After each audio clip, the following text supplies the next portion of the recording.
ત્યાં તમારી જેમ છોકરાઓ ભણતા, તો બધા એના ભાઈબંધ બહેનપણી તો હોય.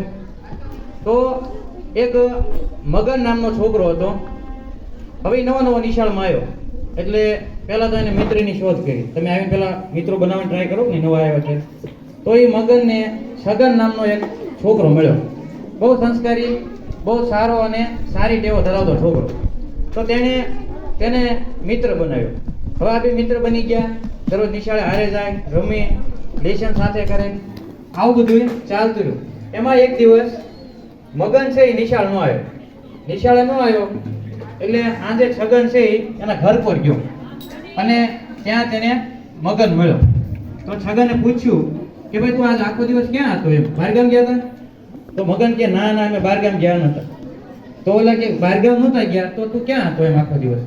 એ કે હું તો છે કે લેશન નહોતું કર્યું એટલે દફતર લઈને નિશાળે જવાનું બાને ગામની બહાર મંદિર છે ને ના જઈને બેસી ગયો.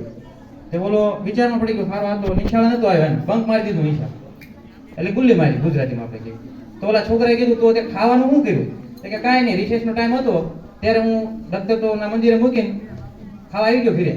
રિસેસ પૂરી થવાનો ટાઈમ થયો તો ઘરે નીકળીને પાછો મંદિરે આવી ગયો અને સાંજે બધાને રજા પડી તો જ્યારે બધા ઠેલા લઈને આવતા ત્યારે હું એમની પાછો ઠેલો લઈને આવીને જોડાઈ ગયો. તો તે ઘરે જઈને શું કીધું? કે ઘરે જઈને મેં એમ જ કીધું ભાઈ હું નિશાળે ગયો, એટલે કે તું ખોટું બોલ્યો એમ. તો ઓલા છોકરાને શું કીધું? તું ખોટું બોલ્યો એમ ઘરે જઈને. તો કે હા એમાં હું ખોટું બોલો, શું વાંધો? તો ઓલો છોકરો કે મેં તને ભાઈબંધ બનાવ્યો ત્યારે કીધું ભાઈ આપણે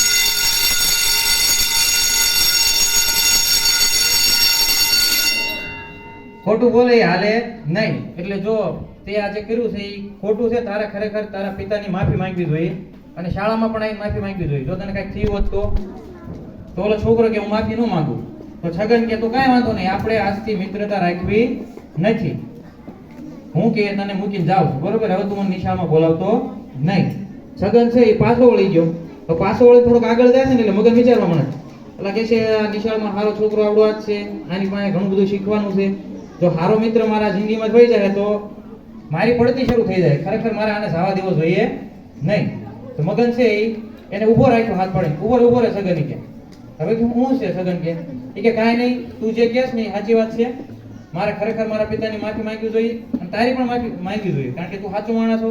તારે હારે રહીને પણ હું ખોટું બોલ્યો, એટલે હું તારી પણ માફી માંગુ છું અને એ ગેરંટી આપું છું કે ઘરે જઈને પણ માફી માંગીશ. એટલે પછી પાછું ઓલા સ્વીકાર લીધું, કાંઈ વાંધો નહીં, આપણે બે ફરી મિત્ર, પણ તારે આજથી ક્યારે પણ આવું કરવાનું નહીં. લેશન ન થયું તો નથી થયું, એમાં કાંઈ ખોટું બોલીને ભાગવાની જરૂર કે હંતાવાની જરૂર એવું કાંઈ છે નહીં. ફરી પાછા બંને મિત્ર બની ગયા. આ વાર્તામાંથી શીખવાનું ખાલી એટલું જ છે, એક સારું પુસ્તક હોય તો એ એક સારા મિત્ર બરાબર છે, પણ એક સારો મિત્ર હોય તો એક આખા પુસ્તકાલય બરાબર છે.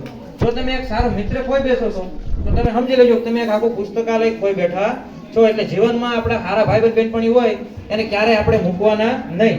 એ જે આપણને કહે છે, એ જે રસ્તે ચાલે છે, એ રસ્તે આપણે ચાલવાનો પ્રયત્ન કરવાનો, તો આપણા જીવનની પ્રગતિ થાય. અસ્તુ.